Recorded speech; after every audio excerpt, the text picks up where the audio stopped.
Student chemistry की online class में आपका स्वागत है। आज का हमारा टॉपिक है केमिस्ट्री की प्रश्न बैंक के लेसन नंबर 9 से 2 अंक वाले क्वेश्चन में से क्वेश्चन नंबर 2 के आंसर को समझना। तो चलिए शुरू करते हैं। तो हमारा क्वेश्चन है निम्नलिखित उपसंयोजी यौगिकों के सूत्र लिखिए। ठीक है ना। तो हमें पहला लिखना है पोटेशियम टेट्रासाइनिडोनिकिलेट। ठीक है। सबसे पहले तो पोटेशियम नाम आया मेटल का, क्षार धातु का। ठीक है। इस कंडीशन में उसे बाहर रखा जाता है। ठीक है। टेट्रासाइनिडो ये लिगेंड का नाम है जिसमें साइनाइड है और 4 बार है वो। निकलेट ये हमारी ये संक्रमण धातु जो केंद्रीय धातु बनेगी। केंद्रीय धातु को और लिगेंड को उपसंयोजी क्षेत्र मतलब बड़े कोष्टक के अंदर लिखा जाता है। तो सबसे पहले पोटेशियम क्षार धातु है तो इसे उपसंयोजी क्षेत्र के बाहर आयनीकरण क्षेत्र में रखा। इसकी जो संख्या आप बोलोगे यहाँ तो टेट्रा पोटेशियम लिखा ही नहीं, आपने 4 बार क्यों लिखा है। तो कभी भी आयनीकरण क्षेत्र के बाहर की संख्या नहीं लिखी जाती, वो आपको उनकी संयोजकता जो ऑक्सीकरण अंक दे केंद्रीय धातु का उसके अनुसार सेट करना रहती है। ठीक है ना। तो अभी तो हम पोटेशियम लिख दिया के, आप ये मान के चलो कि हमने 4 नहीं लिखा, पोटेशियम लिख दिया।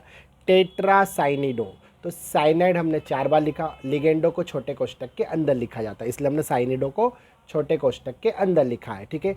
निकलेट, निकलेट मतलब निकिल। ठीक है ना। तो हमने लिख दिया निकिल। अब देखिए साइनाइड जो होता है वो मोनोनेगेटिव होता है। ठीक है ना। तो 4 साइनाइड है तो 4 नेगेटिव हो गए। यहाँ पर कोई ऑक्सीकरण अंक नहीं लिखा मतलब वो 0 है। ठीक है ना। कायदे से उनको लिखना था यहाँ पर 0, लेकिन उन्होंने नहीं लिखा तो अपन 0 मानकर चलते हैं। ठीक है ना। पर हम इसको सही कर लेते हैं, यहाँ पर हम लिख देते हैं 0। ठीक है। तो अब यहाँ पर तो 0 हो गया इसका ऑक्सीकरण अंक। तो इस कंडीशन में क्या होता है, अगर ये 4 नेगेटिव है तो हमें बाहर चाहिए 4 पॉजिटिव। पोटेशियम पे 1 पॉजिटिव होता है तो 4 पोटेशियम रख देंगे तो 4 पॉजिटिव होंगे, 4 नेगेटिव 4 पॉजिटिव कैंसिल हो जाएगा, 0 हो जाएगा। ठीक है। और इस तरह हमारा बना K4NiCN4। ठीक है। अब दूसरे का देखते हैं tetra ammine di aqua cobalt second chloride. Tetra ammine ammine ligand है, एक्वा पानी भी लिगेंड है, कोबाल्ट केंद्रीय धातु है, क्लोराइड नाम बाद में लिखा है तो ये उस तरफ आयनी क्षेत्रीकरण, देखो केंद्रीय धातु के बाद जो नाम आएगा वो आयनीकरण क्षेत्र के बाहर उस तरफ जाएगा। ठीक है। इधर आगे कुछ भी मेटल का नाम नहीं, इसे ब्लैंक कर दिया। ठीक है। ये अपन ने कोष्टक बना लिया। Tetra ammine di aqua. ठीक है। टेट्रा एमीन तो 4 मतलब टेट्रा एमीन मतलब अमोनिया। ठीक है। उपसंयोजी क्षेत्र में एमीन बोलते हैं अमोनिया को। ठीक है। तो 4 एमीन लिख दिया। उसके बाद डाई एक्वा तो 2 बार पानी, पानी को मतलब जो पानी होता है H2O से एक्वा बोला जाता है उपसंयोजी क्षेत्र में।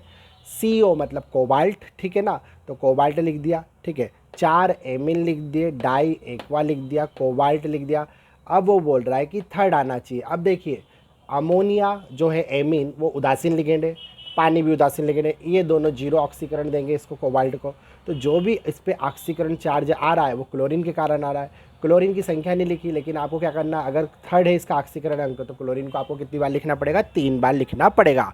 जो अंदर से कोई अंक आ नहीं रहा, उसका ऑक्सीडेशन नंबर उसे नहीं मिल रहा है तो बाहर से मिलेगा तीनों के तीनों। तो हमने लिख दिया 3 क्लोरीन यहाँ पर लगा दिए। उम्मीद है आपको ये दोनों आंसर समझ में आ गए होंगे। मिलते हैं अगले वीडियो में अगले टॉपिक के साथ, तब तक आप पढ़ते रहिए। Best of luck for your exam.